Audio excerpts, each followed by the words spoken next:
रण अब प्रचंड है, बल है, बलवान है। क्रांति का संकल्प है, विकास में विश्वास है। नीतियों की राजनीति है, विचारों पर प्रहार है।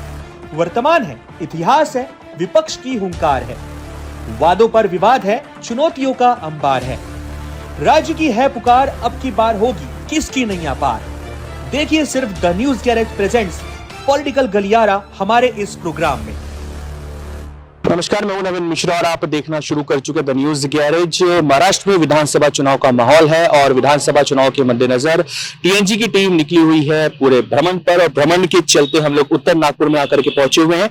और उत्तर नागपुर विधानसभा सीट के बारे में हमसे बात करने के लिए यहाँ पर हमारे साथ मौजूद है नवनीत सिंह तुली जी, जो कि नागपुर शहर के उपाध्यक्ष है। सर, आपका बहुत बहुत स्वागत है। Thank you sir. Navneet Singh तुली जी, आप मुझे ये बताइए कि जैसे अभी चुनाव होने वाले हैं, 20 नवंबर को पूरे महाराष्ट्र में चुनाव है और उत्तर नागपुर में भी विधानसभा का चुनाव है। आपकी क्या राय है इस चुनाव के बारे में? मुझे ये राय है कि जो हमारी सरकार ने, भारतीय जनता पार्टी ने, आप खुद देखिए कि ये जो हमारा उत्तर नागपुर है ये सबसे पिछड़ा हुआ है और इसको और पिछड़ा जो इतने सालों में जो यहाँ के विधायक हैं नितिन राउत, इन्होंने, और आप देखिए कि ये सिर्फ कास्ट की और राजनीति करते हैं, ये जातिवाद की राजनीति करते हैं, फॉल्स नैरेटिव करते हैं। इस बारे में उनका कहना है कि सिर्फ 2014 से 2019 छोड़ दिया जाए तो वो विधायक यहाँ पर नहीं रहे। उस टाइम पर मिलिंद माने जी विधायक थे, लेकिन 3 बार उत्तर नागपुर की जनता ने उन्हें चुन करके दिया है। उन्होंने काफी सारे विकास कार्य उत्तर नागपुर में किए हैं। इस बारे में क्या कहना चाहते हैं? एक तो फॉल्स नैरेटिव है। नितिन राउत जी जो है, डॉक्टर नितिन राउत, इन्होंने, आप 20 साल का रिकॉर्ड देख लीजिए, इन्होंने क्या काम किया है, क्या नहीं किया है। सिर्फ बोर्ड लगाए हैं अपने नाम से कि भाई ये भूमि पूजन करो, भूमि पूजन करो, भूमि पूजन करो, और कुछ भी नहीं। अब आपको मैं बताना चाहूंगा, जो ये बार बार बोलते हैं कि बाबा साहब अम्बेडकर कन्वेंशन हॉल इन्होंने लाए हैं, उन्होंने जब वो मंत्री थे, मतलब 15 साल यहाँ के 15 साल मंत्री रहे हैं वो, और जिसमें से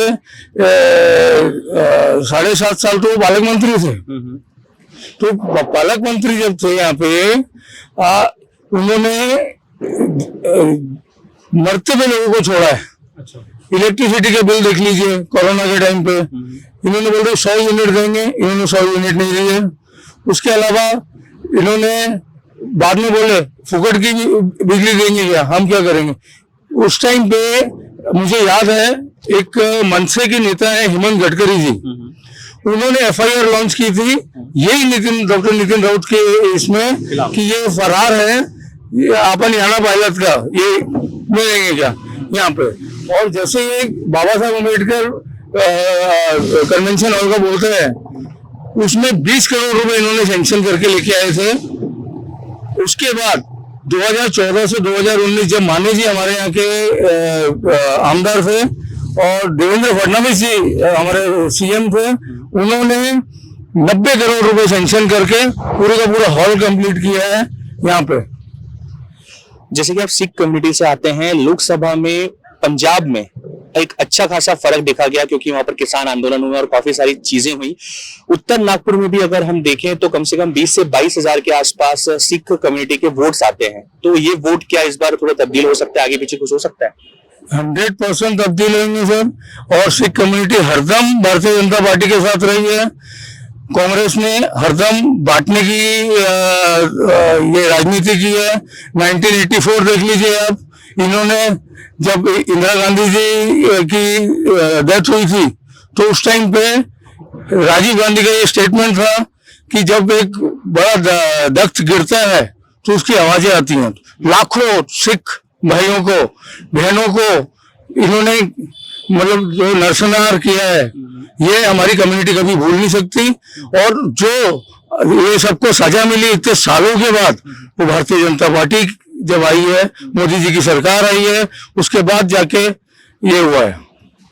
जैसे कि अभी यहाँ पर चुनाव मिलिंद माने जी के बीच में और नितिन राउत जी के बीच में है, तो इस लड़ाई को आप किस नजर से देखते हैं?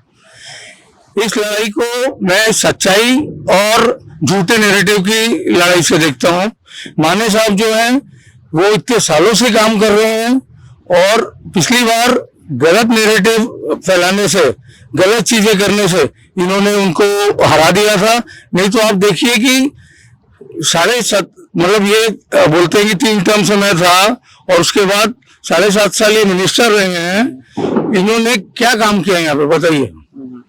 यहाँ जितनी भी IRDP की रोड्स बनती है, ये बोलते हैं कि IRDP की रोड्स इन्होंने बनाई, नितिन गडकरी जी ने बनाई है, नितिन गडकरी जी की फंड से बनी है पूरी की पूरी उत्तर नागपुर के अंदर।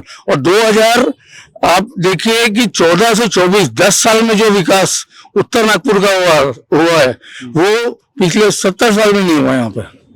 जैसे कि आपने बताया कि जो विकास यहाँ पर भारतीय जनता पार्टी के कार्यकाल में हुआ है तो वो कांग्रेस के कार्यकाल में उतना विकास नहीं हो पाया है।